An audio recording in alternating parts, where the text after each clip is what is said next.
అందరికీ నమస్కారం. వైసీపీ గత 5 ఏళ్లలో చేసిన సంక్షేమాన్ని బలంగా నమ్ముకుని ఎన్నికలకు వెళ్ళింది. ఎన్నికలు ముగిసిన తర్వాత కూడా సంక్షేమ లబ్ధిదారులు వైసీపీకి ఓటు వేశారనే నమ్మకంతో వైసీపీ నేతలు ఉన్నారు. ఏ పార్టీ ప్రభుత్వమైనా ప్రభుత్వ సొమ్మును అంటే ప్రజల సొమ్మునే సంక్షేమం పేరుతో తిరిగి ప్రభుత్వం ప్రజలకు ఇస్తుందనే విషయం, అలాగే ఏ పార్టీ అధికారంలో ఉన్నా ఏదొక పథకం పేరుతో సంక్షేమం కొనసాగుతుందనే విషయం ఇప్పుడు ప్రజలకు కాస్త మెరుగైన అవగాహన ఉందని గుర్తించాలి. కేవలం సంక్షేమ పథకాల లబ్ధిదారులను నమ్ముకుని ఎన్నికలకు వెళ్తే మళ్ళీ గెలవడం ఎంత కష్టమో ఈ వీడియో పూర్తిగా చూస్తే అర్థమవుతుంది. ముందుగా రాజకీయ పార్టీలు సమాధానం వెతకాల్సిన అసలు ప్రశ్నలు: సంక్షేమ పథకాలు అందుకున్న వారంతా అధికార పార్టీకే ఓటేస్తారా లేదా? అలాగే ప్రభుత్వం ఇచ్చిన సంక్షేమం ఏ సందర్భంలో అధికార పార్టీకి ఓటుగా మారుతుంది? ఈ ప్రశ్నలకు ఖచ్చితమైన సమాధానం తెలుసుకోవాలంటే సంక్షేమ పథకాల లబ్ధిదారులను అధికార పార్టీకి మద్దతు ఇచ్చేవారు, ప్రతిపక్ష పార్టీకి మద్దతు ఇచ్చేవారు, తటస్థంగా లేదా సందర్భాన్ని బట్టి మద్దతు ఇచ్చేవారు, ఇలా 3 వర్గాలుగా చూడాలి. వీరిలో సంక్షేమం అందుకున్న అధికార పార్టీకి మద్దతు ఇచ్చేవారు మాత్రం మూకుమ్మడిగా ఖచ్చితంగా అధికార పార్టీకే ఓటు వేస్తారు. ఇక సంక్షేమం అందుకున్న ప్రతిపక్ష పార్టీకి మద్దతు ఇచ్చేవారికి వారు మద్దతు ఇచ్చే పార్టీపై అభిమానం, ఆ పార్టీ అధికారంలోకి వచ్చినా మరింత సంక్షేమం అందుకోవచ్చనే భావన, వారికి వచ్చే సంక్షేమానికి ఎలాంటి డోకా లేదనే భావన ఉంటుంది. కాబట్టి వీరంతా ప్రతిపక్ష పార్టీ వైపే ఎక్కువగా మొగ్గు చూపుతారు.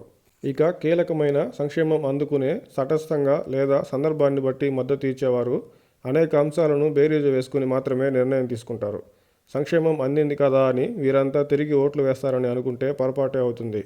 తటస్థంగా ఉండేవారు అప్పటి వరకు అందుకున్న సంక్షేమంతో తమ జీవితాలలో ప్రముఖమైన మార్పు వచ్చిందని భావించడంతో పాటు ప్రభుత్వ పనితీరు, అందుబాటులో ధరలు, కాస్తైన అభివృద్ధి అవకాశాలు, ఇలా కొన్ని అంశాలపై అయినా సంతృప్తి చెందితే తప్ప అధికార పార్టీకి మద్దతు ఇవ్వరు.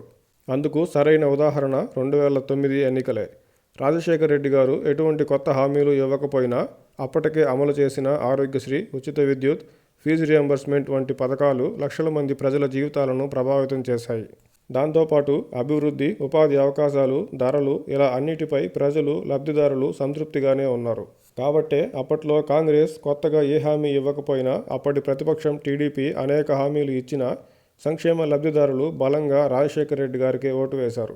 అందుకే ఆయన తిరిగి ముఖ్యమంత్రి కాగలిగారు. సంక్షేమం ప్రభావం ప్రజల జీవితాలపై పెద్దగా ప్రభావం చూపకపోయినా ప్రజలు ప్రభుత్వ ఇతర అంశాలపై అసంతృప్తిగా ఉన్న, ప్రతిపక్ష పార్టీ ఇచ్చే హామీలు మరింత ఆకర్షణీయంగా ఉన్న ప్రస్తుత సంక్షేమ లబ్ధిదారులు, ముఖ్యంగా తటస్థ లబ్ధిదారులు అధికార పార్టీకి మద్దతు ఇచ్చేది నామమాత్రమే. అందుకు ఆంధ్రప్రదేశ్లో 2019 ఎన్నికల్లో టీడీపీ ఓటమిని, తెలంగాణలో 2023 ఎన్నికల్లో బీఆర్ఎస్ ఓటమిని ఉదాహరణలుగా చెప్పవచ్చు. అందుకే ప్రజలు ఆలోచించే ఇతర అంశాలను పెద్దగా పట్టించుకోకుండా కేవలం సంక్షేమ పథకాలు అందుకున్న వారంతా ఓటేస్తే చాలని అధికారంలో ఉన్న పార్టీ భావించడం అంత శ్రేయస్కరం కాదని ఖచ్చితంగా చెప్పొచ్చు.